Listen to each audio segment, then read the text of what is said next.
জুলাই শহীদ দিবসে রংপুর সহ সারা দেশে নানা কর্মসূচির মধ্য দিয়ে শহীদদের প্রতি শ্রদ্ধা জানানো হয়েছে। এ সময় জুলাই সনদ বাস্তবায়নে সরকারের অঙ্গীকারের কথা জানান মুক্তিযুদ্ধ বিষয়ক মন্ত্রী আহমেদ আজম খান। অন্যদিকে জাতীয় নাগরিক পার্টির আহ্বায়ক নাহিদ ইসলাম অভিযোগ করে বলেছেন, গণভোটের রায় বাস্তবায়ন না করে সরকার জনগণের সঙ্গে বিশ্বাসঘাতকতা করেছে। প্রতিনিধিদের পাঠানো তথ্য ছবিতে ডেস্ক রিপোর্ট। বৃহস্পতিবার সকালে রংপুর নগরীর পাবলিক লাইব্রেরির বিপরীতে নির্মিত জুলাই স্মৃতিস্তম্ভে পুষ্পস্তবক অর্পণের মধ্য দিয়ে দিবসের কর্মসূচি শুরু হয়। শ্রদ্ধা নিবেদন শেষে মুক্তিযুদ্ধ বিষয়ক মন্ত্রী আহমেদ আজম খান বলেন, জুলাই যোদ্ধা ও শহীদদের আত্মত্যাগের প্রতি সম্মান জানিয়েই বর্তমান সরকার দেশকে এগিয়ে নিতে কাজ করছে। জুলাই সনদ বাস্তবায়নে সরকার প্রতিশ্রুতিবদ্ধ।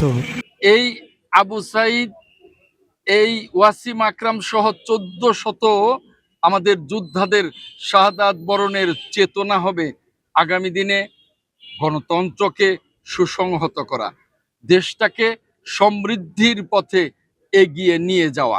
এদিকে দুপুরে রংপুরের পীরগঞ্জে শহীদ আবু সাইদের কবর জিয়ারত করে জাতীয় নাগরিক পার্টির নেতাকর্মীরা।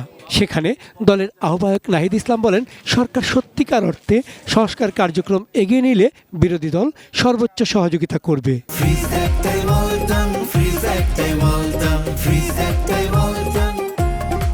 তবে গণভোটের রায় বাস্তবায়ন না করে সরকার জনগণের প্রত্যাশা ভঙ্গ করেছে বলেও অভিযোগ করেন তিনি।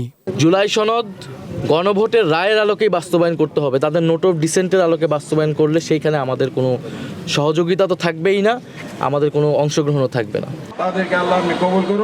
চট্টগ্রামে জুলাই গণ অভ্যুত্থানের প্রথম শহীদ ওয়াসিম আকরামের স্মরণে স্মৃতিস্তম্ভের ভিত্তিপ্রস্তর স্থাপন করা হয়েছে। অনুষ্ঠানে প্রধান অতিথি ছিলেন মুক্তিযুদ্ধ বিষয়ক প্রতিমন্ত্রী ইশরাক হোসেন। 24-এর গণ আন্দোলনের রক্তক্ষয়ী এই দিনটি স্মরণে কক্সবাজার, খুলনা, বরিশাল, যশোর, হবিগঞ্জ, নাটোর, সাতক্ষীরা ও ঝিনাইদহ সহ দেশের বিভিন্ন জেলায় শহীদদের স্মৃতিতে পুষ্পস্তবক অর্পণ, দোয়া মাহফিল ও আলোচনা সভা সহ বিভিন্ন কর্মসূচি পালিত হয়েছে। চন্দন পাল, ডেস্ক রিপোর্ট, এটিএন নিউজ।